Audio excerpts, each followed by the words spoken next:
Assalomu hurmatli jurnalistlar. Paxtakor hamda Nasaf jamoasi o'yinidan keyingi matbuot anjumanini boshlaymiz. Nasaf jamoasi bosh murabbiyi Ro'zi Qo'rqo'yev ishtirok etib savollarga javob beradilar. Assalomu alaykum. Paxtakor jamoasini biz juda ham barchamiz yaxshi bilamiz. To'p bilan ajoyib harakat qiladi. O'sha uchun yigitlarga birinchi ko'rsatmamiz shundan iborat ediki, erkin o'ynashga, to'pni nazorat qilishga bermasdan ularga bosim o'tkazish kerak. Qaysi ma'noda buni yigitlar yaxshi bajarishdi deb o'ylayman. O'sha uchun bugungi o'yinda biz asosiy mana shu muammoga durangga erishdik. Natijaga bu Paxtakor bilan safarda natija men o'ylaymanki yomon emas. Bugungi o'yinda biz eng muammoga uchragan tarafimiz bu yana biz keyingi o'yinda markaziy himoyachilarsiz qolganmiz. Juda ham biz uchun og'ir. Shundoq ham Alibek Davronov o'ynayapti. Shuning uchun o'ylaymanki bugungi o'yinda biz menimcha durangga munosibroq o'yin ko'rsatdik, qarshilik ko'rsatdik. Haqli bir ochkani qo'lga kiritdik deb o'ylayman. Bugungi Nasaf bir ochkani qo'lga kiritganini tabriklayman. Umuman Nasaf birinchi bilan ham yomon o'ynamagan, shu birinchi o'yinda munosib qarshilik ko'rsatgan edi. O'sha o'yinda ham ikkinchi o'yinda Nasafda vaziyatlar bo'lgan. Bugun esa ikkinchi o'yinda shunday vaziyatlar bor, vaziyatlardan foydalanib, bugun nima bo'ldingiz? Paxtakor imkoniyat berib qo'ydimi, shunchaki Neftchi imkoniyat bermaganmidi va umuman mana shu ikkita jihatni taqqoslasangiz. Bugun Paxtakorga biz hozir aytib o'tdim, o'sha o'z o'yinini erkin harakat qilishga bermadik. Bu ularga albatta muammo tug'dirdi. Vaziyat yaratishda, o'sha agar Alijonovni golini olmasa, birinchi bo'limda hech qanaqa vaziyat imkoniyat bermagan edik. O'sha uchun rejamiz qaysidir ma'noda amalga oshdi. Biz o'tgan safar ham aytdim, yil boshidan o'sha himoyada mustahkam o'ynab natija qilib kelayotgandik. Himoyachilarimiz bilan muammo bo'lgandan keyin albatta natijalarimiz yomonlashdi. O'sha uchun bugun Umarni ham qaytishi jamoamizga katta kuch berdi. Umarni yaxshi bilamiz. O'sha uchun bugun himoyada o'tgan o'yinlarga nisbatan yaxshiroq harakat qildik. Ro'zg'orga avvalgi yillarda natija fonida yoshlardan ko'ra ko'proq tayyor mahsulot, tajribali nomlardan foydalanildi va bu yilga mana Diyonat Nazarov, Yashnabek Rahmonov, Sardor Bahronov, Davron Usmonov kabi yoshlarni o'yintirmoqdasiz. Aynan ular mana shu bosqichgacha qanchalik yetilib kelishdi va aynan bu yil sizda mana shu narsa xavotirga solyapman, ularni qanday darajada o'ynab ketish. Bilaman esimda 2018-yildan jamoat tarkibida katta o'zgarish bo'lgan, o'sha Nasrullayev, Bozorov, Abduvohidov kabi nomlar katta sahnaga chiqib kelgan edi. Hozir o'sha narsa ssenariy takrorlanadi. Bizda asosiy maqsadlarimizdan bugungi birinchi maqsadimiz mana shu narsa. Biz o'sha e'tibor bergan bo'lsanglar, bu yigitlar, bugun o'ynaydigan yigitlar bari Olimpiya terma jamoasiga yoshi to'g'ri keladigan o'yinchilar. O'sha uchun asosiy maqsadlarimizdan, birinchi maqsadlarimizdan mana shu bo'ladi. O'sha yigitlar tajribasini orttirishimiz kerak, ularga ko'proq imkoniyat berishimiz kerak. Bu futbolimizga bo'lgan o'sha biz tarafdan qanaqadir yordam, asosiy vazifamiz shu, o'sha terma jamoa uchun o'yinchi tayyorlash. O'sha to'g'ri esladingiz, hozir o'sha yillarda o'ynagan yigitlarimizni hozir ko'pchiligi terma jamoa. Vazg'aniyev, Odil Hamrabekov, Sherzod, boshqa o'yinchilarimiz, Vohid. O'sha uchun bugungi rejamiz ham agar mana shu yigitlarga tajribasini oshirib borsak, bu Olimpiya terma jamoasi uchun yaxshi natija bo'ladi. Bundan juda ham xursandman. O'sha uchun birinchi vazifamizdan biri mana shu bo'ladi. Mana shu yigitlarning tajribasini oshirish, tayyorlash. Assalomu alaykum. Hozir ham o'zingiz aytib o'tdingiz, o'tgan o'yinda ham mashg'ulotga yetib o'tgandingiz. Markaziy himoyadagi yo'qotishlar sababli ko'p gol urmoqchi ko'rayotganmiz. Lekin vaholanki, hozir gaplaringizdan kelib chiqib savol beraman. O'tgan o'yinda 3 ta gol o'tkazganman, bu o'yinda 2 ta gol o'tkazdi. Lekin bugun ba'zi muammo yaxshiroq harakat qildingiz. Shu 2 ta gol o'tkazilganiga qaramasdan qoniqdingizmi? O'tgan o'yinda bitta kamroq o'tkazmasdan. Albatta xohlaysiz ko'proq o'sha gol o'tkazmaslik. Bu uchun mana Umarni bitta qaytishi ham bizga katta yordam bo'ldi. Umar ham terma jamoaning o'yinchisi, bu katta tajriba. Biz Alibek Davronov bo'lsa, agar g'olib uchalasi bemalol 3 ta himoyachi bilan erkin harakat qilaverardi. Alibekni ham bilasizlar, u juda katta tajribali o'yinchi, yordami bizga. Uchalasi rejamizda ham shu edi, uchalasi. O'sha uchun bu muammoga duch keldik. Bular albatta bizda o'sha natijalarimizni yomonlashtirdi. Umarni qaytishi ham bugungi o'yinda Paxtakor jamoasi-yu bu. Agar Umar bo'lmaganda hozir Paxtakor bizga balki ko'proq o'yin gol urishi mumkin. O'sha uchun o'ylaymanki, buni qaytishi biz uchun judayam muddao bo'ldi. No, Paxtakor bilan endi bilasizlar, o'zimiz tajribamiz bor. Bitta kam bo'lib ham natija yo g'alaba qilib ketamiz. Bugun ham omadimiz kelib qoldi. Oxirida gol urib durangga erishdik. Bo'ldi. Safar Ibrahimov tabriklayman. Jamoangiz penaltigacha qo'ygan vaziyatda bosim qilmadi.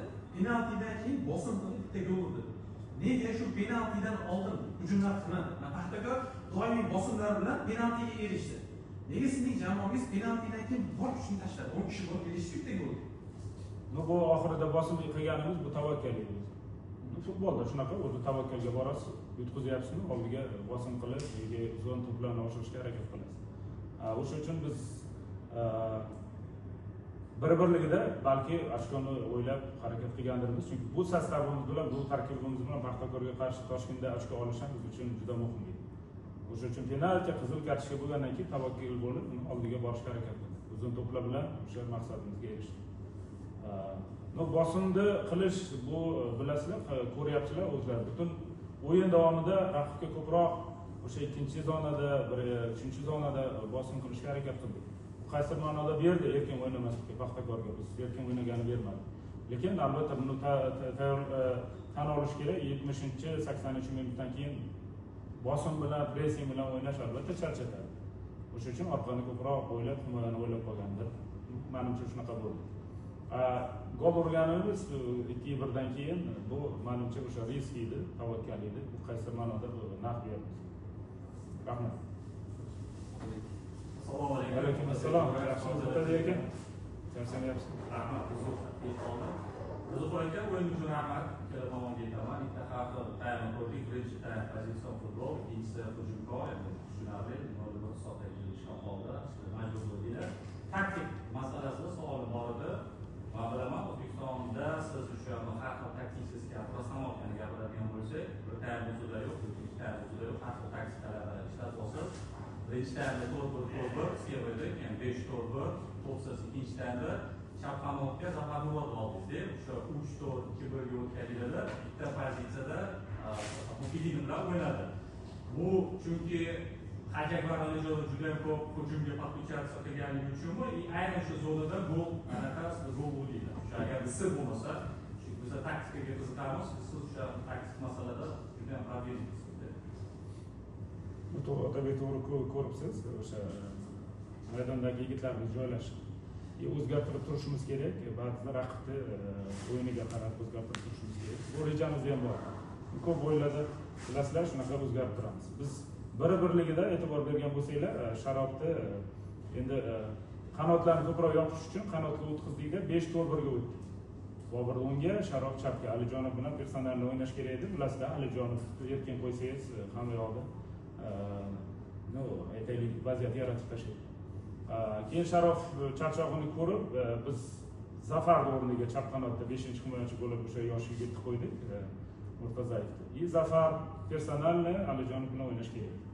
O'sha narsa talab qilinardi. O'sha uchun o'rtaga ham ikkita markaziy yarim himoyachi qo'yib, qanotdagilar bilan personal o'ynashimiz kerak bo'ladi. Shuni talab qilib, yigitlardan o'sha joylashuvimizni ozgina o'zgartirdik.